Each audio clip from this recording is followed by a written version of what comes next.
কিভাবে ভোজন করলে মানুষের আয়ু কমে যায়?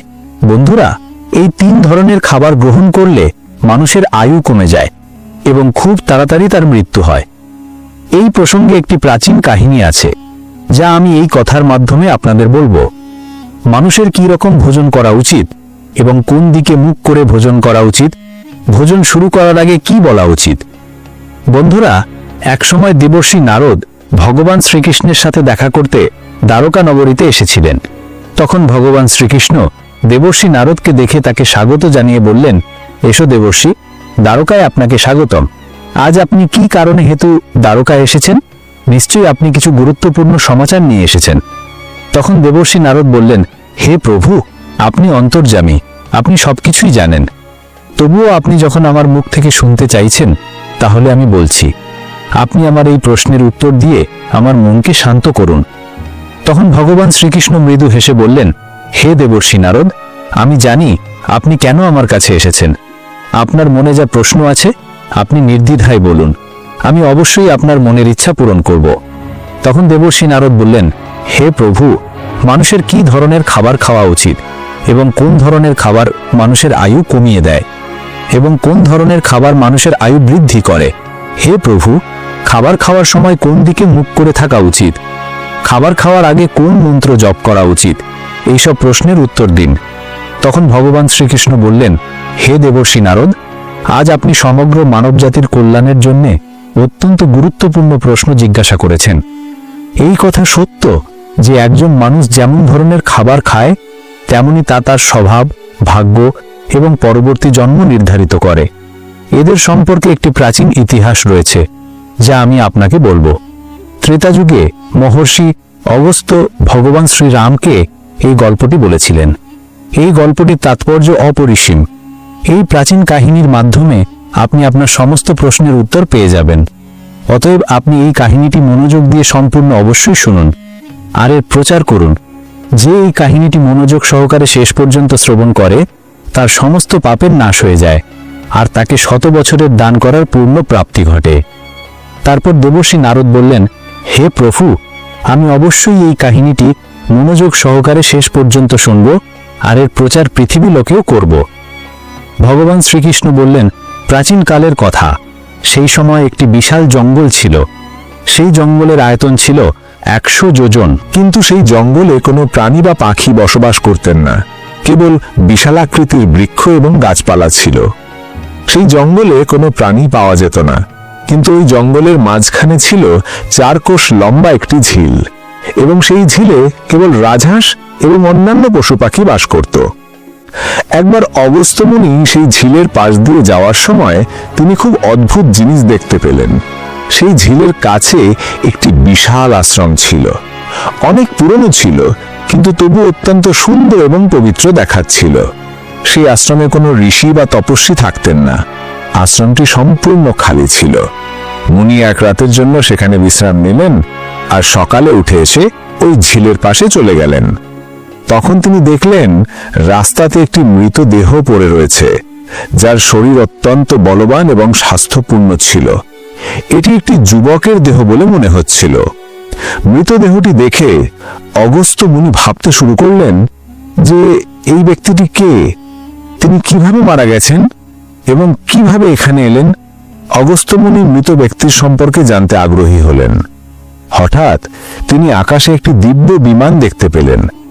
ঝিলের কাছে ওই বিমানটি থেমে গেল আর একজন দিব্য পুরুষ বিমান থেকে নেমে ওই বিশাল ঝিলে স্নান করতে গেলেন।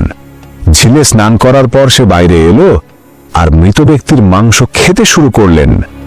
তিনি সেই মোটা তাজা মৃতদেহের মাংস তৃপ্তি সহকারে খেয়ে ফেললেন। তারপর তিনি বিমানে উঠে স্বর্গের যাত্রা শুরু করতে যাচ্ছিলেন। ঠিক তখনই দেবর্ষি অগস্ত্য এই দিব্য পুরুষকে দেখে বললেন, হে দিব্য পুরুষ, তুমি কে? তুমি দেবতার সমান মনে হচ্ছ, কিন্তু তোমার খাবার এত জঘন্য। তুমি কেন মৃতদেহের মাংস খাচ্ছ? একজন দেবতা কিভাবে এমন খাবার খেতে পারেন? তারপর স্বর্গবাসী দিব্য পুরুষ অগস্ত্য মুনির দিকে তাকিয়ে তাকে হাত জোর করে প্রণাম করে বললেন, হে মুনিবর, আপনাকে প্রণাম। আমি আপনাকে আমার কাহিনী বলছি। পূর্বকালের কথা। আমার অত্যন্ত প্রসিদ্ধ পিতা বিদর্ভ দেশ শাসন করতেন। তিনি ত্রিলোকে বাসুদেব নামে পরিচিত ছিলেন এবং একজন অত্যন্ত ধার্মিক ব্যক্তি ছিলেন। তার দুটি স্ত্রী ছিল। সেই দুটি পত্নীর থেকে এক এক করে দুটি পুত্র হয়েছিল। আমি তাদের সবচেয়ে বড় পুত্র। লোকেরা আমাকে শ্বেত নামে জানত এবং আমার ছোট ভাইয়ের নাম ছিল সুরত। আমার বাবার মৃত্যুর পর আমাকে বিদর্ভের রাজা করা হয়েছিল এবং আমি সাবধানে রাজ্য শাসন করতে শুরু করেছিলাম। রাজ্য শাসন করতে করতে অনেক হাজার বছর কেটে গেল। তারপর একদিন আমার মধ্যে বৈরাগ্যের ভাব উদয় হল। আমি সিংহাসন থেকে বিচ্ছিন্ন হয়ে মৃত্যু পর্যন্ত তপস্যা করার সিদ্ধান্ত নিলাম। আমি জঙ্গলে বাস করতে গেলাম। আমি আমার ছোট ভাইয়ের হাতে আমার রাজ্য সমর্পণ করে তাকে রাজা করলাম। তারপর আমি এই ছিলে এসে কঠোর তপস্যা করতে শুরু করলাম। আমি এই জঙ্গলে ৮৮,০০০ বছর ধরে তপস্যা করেছি এবং এর ফলে আমি ব্রহ্মলোক লাভ করলাম। কিন্তু ব্রহ্মলোকে পৌঁছানোর পরেও ক্ষুধা ও তৃষ্ণা আমাকে যন্ত্রণা দিতে লাগলো। আমার সমস্ত ইন্দ্রিয় অসাড় হয়ে গেল। তারপর আমি ব্রহ্মলোকে পরম দেবতা ব্রহ্মাজিকে জিজ্ঞাসা করলাম, হে প্রভু, আমি শুনেছি যে ব্রহ্মলোকে কোনো প্রাণীর ক্ষুধা এবং তৃষ্ণা অনুভব করে না। তাহলে আমার ক্ষুধা তৃষ্ণা কেন লাগছে? এরা আমার পিছন ছাড়ছে না। কৃপা করে আপনি আমাকে বলুন আমি কোন জিনিস সেবন করব। তখন ব্রহ্মাজি বললেন, হে রাজন, পৃথিবীতে দান ধর্ম করার ফলে ব্যক্তি এই লোকে ক্ষুধা এবং তৃষ্ণার থেকে মুক্ত হয়ে যায়। কিন্তু আপনি নিজের জীবনকালে কখনো দান করেননি। আপনি কোনো ভিখারিকে ভিক্ষাও দেননি। আপনি রাজপ্রাসাদের থেকেও দরবারে আসা অতিথিদের খাওয়াতেন না। আপনি সর্বদা উচ্ছিষ্ট ভোজন করতেন। বিনা স্নান করেই আপনি ভোজন গ্রহণ করতেন। ভোজন শুরু করার আগে আপনি ঈশ্বরকে ধন্যবাদ দিতেন না। সুস্বাদু ভোজনকে অন্যদের না দিয়ে আপনি গ্রহণ করে নিতেন। এই কারণে তোমার এই পাপ লেগেছে। তাই ব্রহ্মলোকে থেকেও ক্ষুধা তৃষ্ণায় আপনি ভুগছেন। জীবিত থাকাকালীন আপনি একা অনেক ধরনের খাবার খেয়েছিলেন এবং অন্যদের সাথে ভাগ করে নিতেন না, যার ফলে আপনার শরীর তো বলবান হয়েছে কিন্তু পুণ্য কমে গেছে। এখন আপনার একটি উপায় আছে। তোমার দেহ সেই ঝিলের পাশে পড়ে রয়েছে। এর মাংস খেয়ে আপনি নিজের ক্ষুধা মেটান। ব্রহ্মাজির এমন কথা শুনে রাজা বললেন, হে প্রভু, আমার দেহ ভক্ষণ করার পর আমার কি হবে? তারপর আমি কি খাবো? আমার খাবার জন্য আর কিছুই অবশিষ্ট থাকবে না। দয়া করে আমাকে এমন কিছু খাবার বলুন যা ক্ষুধা মেটায় এবং কখনো শেষ হবে না। তখন ব্রহ্মাজি বললেন, হে রাজন, আমি তোমার দেহকে অমর করে দিয়েছি। তুমি প্রতিদিন এটি খেতে পারো, কিন্তু তবু তা সমাপ্ত হবে না। এটা পরের দিন আবার সতেজ হয়ে উঠবে। এই মৃতদেহের অঙ্গগুলি আবার পুনরায় উৎপন্ন হয়ে যাবে এবং সেটাকে তুমি আবার খেতে পারবে। আর যখন তুমি নিজের দেহকে ভক্ষণ করতে করতে ১০০ বছর পূর্ণ হয়ে যাবে, তারপর একদিন মহর্ষি অগস্ত্যই জঙ্গলে আসবেন এবং ওনার দ্বারাই তুমি এই পাপ থেকে মুক্তি পাবে। এইভাবে রাজা মহর্ষি অগস্ত্যকে সম্পূর্ণ সত্য ঘটনাটি বললেন। আর সে আরো বললেন, হে মুনিবর, আমার দেহ কখনো ক্ষয় হয় না এবং আমি প্রতিদিন এসে নিজের মাংস খাই। না জানি কখন মুনি অগস্ত্য এখানে আসবেন এবং আমাকে এই কষ্ট থেকে মুক্ত করবেন। এমন ভাবতে ভাবতে আমার ১০০ বছর ব্যতীত হয়ে গিয়েছে এবং আমি এখনো তার জন্যই অপেক্ষা করছি। রাজা শ্বেত এইভাবে কথা শুনে মহর্ষি অগস্ত্য বললেন, আচ্ছা, এটা তোমার সৌভাগ্য যে আমি এখানে এসেছি। আমি মহর্ষি অগস্ত্য, আমাকে বলো কিভাবে তোমাকে সাহায্য করতে পারি। তখন রাজা অত্যন্ত খুশি হয়ে মাটিতে শুয়ে শুয়ে মহর্ষি অগস্ত্যের আরাধনা করতে লাগলেন এবং বললেন, হে মুনিবর, দয়া করে আমাকে এই জঘন্য খাদ্য থেকে এবং যে পাপের কারণে আমি কষ্ট পেয়েছি তার থেকে মুক্তি দিন, যাতে আমার অক্ষয় লোক প্রাপ্ত হয়। হে দেবশ্রী, আমি আপনাকে এই দিব্য অলঙ্কারটি অর্পণ করছি। কৃপা করে আমার প্রতি দয়া করুন। রাজার এমন দুঃখজনক কথা শুনে তিনি তার প্রতি করুণাবোধ করলেন। আর যখনই রাজা ওই দিব্য অলঙ্কারটি মহর্ষি অগস্ত্যের হাতে অর্পণ করার সাথে সাথে তার মৃতদেহ অদৃশ্য হয়ে গেল এবং তিনি সেই পাপ থেকে মুক্ত হলেন। তারপর মহর্ষি অগস্ত্যের অনুমতি নিয়ে তিনি সেই দিব্য বিমানে আরোহণ করলেন এবং ব্রহ্মলোক এর উদ্দেশ্যে রওনা হলেন। এইভাবে রাজা শ্বেত দান না করার পাপ থেকে মুক্ত হলেন। তারপর ভগবান শ্রীকৃষ্ণ বললেন, হে দেবর্ষি, এই প্রকার উচ্ছিষ্ট ভোজন করার কারণে বিদর্ভ দেশের মহারাজ ব্রহ্মলোকে থেকেও তৃপ্তি পায়নি এবং তাকে পৃথিবীতে এসে নিজের মাংস খেতে হয়েছিল। হে দেবর্ষি, এখন আমি আপনাকে ভোজন করার নিয়ম বলছি, মনোযোগ দিয়ে শুনুন।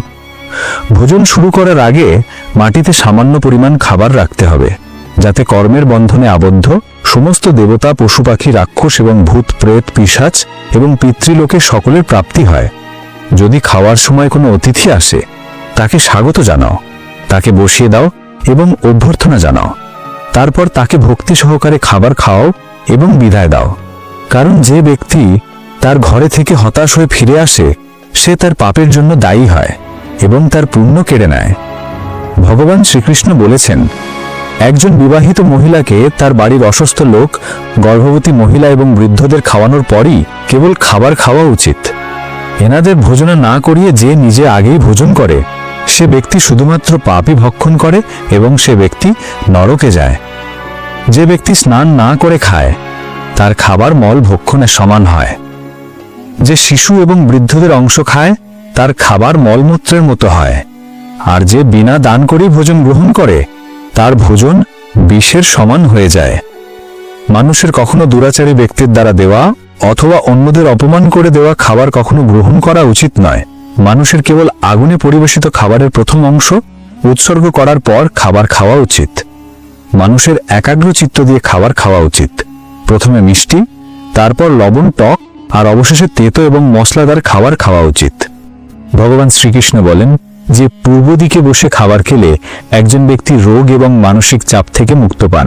অসুস্থ বয়স্কদের পূর্ব দিকে মুখ করে খাবার খাওয়া উচিত। এতে তাদের স্বাস্থ্যের উন্নতি হয়, কারণ পূর্ব দিক সূর্য উদয়ের দিক এবং সূর্যদেব শক্তি, স্বাস্থ্য এবং দীর্ঘায়ু প্রদান করেন। যে ব্যক্তি শিক্ষা লাভ করতে চান, তার উত্তর দিকে মুখ করে খাবার খাওয়া উচিত। এটি দেবী সরস্বতীর দিক।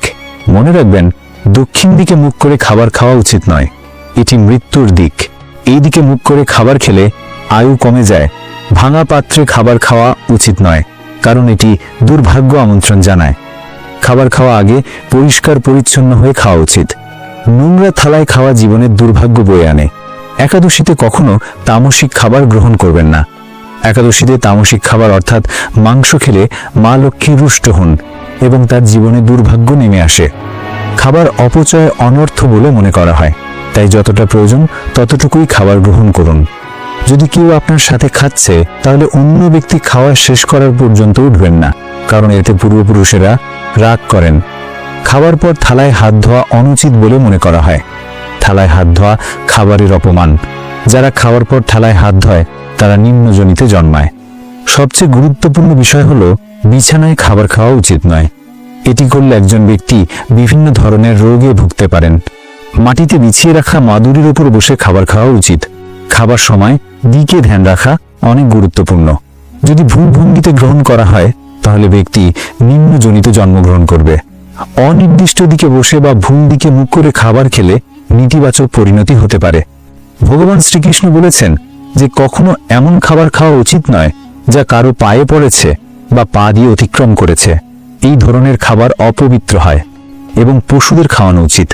অন্যদের পায়ে পড়ে থাকা খাবার খেলে মানুষের আয়ু কমে যায় এবং বিভিন্ন রোগের সৃষ্টি হয়। যদি খাবারে চুল থাকে, তাহলে তা অবাঞ্ছিত বলে বিবেচিত হয়। যদি খাবারে চুল থাকে, তাহলে তা কখনো ঈশ্বরকে প্রসাদ হিসাবে নিবেদন করা উচিত নয়। এই ধরনের খাবার ভূতের কাছে সহজলভ্য হয়ে ওঠে। ভগবান কৃষ্ণ বলেছেন যে অন্যদের জন্য পরিবেশিত খাবার খাওয়া উচিত নয়। যে ব্যক্তি অন্যদের কাছ থেকে খাবার চুরি করে বা কাউকে না দিয়ে তা গ্রহণ করে, তার উপর দেবী অন্নপূর্ণা ক্রোধ করেন। সকলের সাথে খাবার ভাগ করে নেওয়া উচিত। অন্যদের ভাগ থেকে খাবার খেলে মানুষের সৎকর্ম নষ্ট হয়। পবিত্র আসনে বসে সূর্যের দিকে পূর্ব দিকে মুখ করে খাবার খাওয়া উত্তম। বিশ্বাস করা হয় যে পূর্ব দিকে মুখ করে খাবার খেলে খ্যাতি আসে এবং উত্তর দিকে মুখ করে খাবার খেলে সত্য আসে। হাত, পা এবং মুখ উভয় জল দিয়ে ধুয়ে তবেই খাবার খাওয়া উচিত। খাবারের পাত্র মাটিতে রেখে খাওয়া সর্বোত্তম বলে বিবেচিত হয়। শাস্ত্রে এই ধরনের খাবারকে উপবাসের সমতুল্য বলে বর্ণনা করা হয়েছে। একজন ব্যক্তির রাগ ছাড়াই খাবার খাওয়া উচিত। রাগের অবস্থায় খাবার খাওয়া খাবারের অপমান করে এবং অনেক রোগের জন্ম দেয়। মন অন্য কোথাও থাকলেও খাবার খাওয়া উচিত নয়। রাগী মনে খাওয়াও অশুভ। জুতো পরে খাওয়াকে রাক্ষসী খাবার হিসেবে বিবেচনা করা হয়। মধ্যরাতে খাওয়া অশুভ বলে মনে করা হয়। ভেজা কাপড় পরে খাওয়াও অশুভ। অন্যদের জন্য পরিবেশিত খাবার কখনো খাওয়া উচিত নয়। দাঁড়িয়ে, ভাঙা পাত্রে, মাটিতে রেখে বা হাতে ধরে খাওয়া দারিদ্র্য ডেকে আনে। খাবার সময় বেদ পাঠ করা উচিত নয়। শাস্ত্র অনুসারে একজন মহিলার তার স্বামী খাওয়ার পরেই খাওয়া উচিত। স্বামী যদি বাড়ি থেকে দূরে থাকে তাহলে স্বামীর ধ্যান করে খাওয়া উচিত। এতে স্বামীর আয়ু দীর্ঘ হয় এবং মহিলা একজন সুখী বিবাহিত নারী থাকে। শাস্ত্র অনুসারে স্বামীর আগে খাওয়া শুভ বলে বিবেচিত হয় না, এটি স্বামীর আয়ু হ্রাস করে। এছাড়াও বিষ্ণু পুরাণ অনুসারে স্বামী স্ত্রীর একসাথে খাওয়া উচিত নয়। এটি করলে তাদের মধ্যে ঝামেলা এবং বিবাদ হয়। অন্ধকারে বা আকাশের নিচে খাওয়া উচিত নয়। খাবার সময় মাথার উপরে ছাদ বা গাছের ছায়া থাকা উচিত। উলঙ্গ অবস্থায় খাবার খাওয়া অশুভ, জীবনে দুর্ভাগ্য বয়ে আনে। যানবাহনে বসে খাবার খাওয়া অনুচিত। বিছানায় বসে খাবার খাওয়া মানুষের আয়ু কমিয়ে দেয়। হাসতে হাসতে বা কাঁদতে কাঁদতে খাবার খাওয়া অশুভ।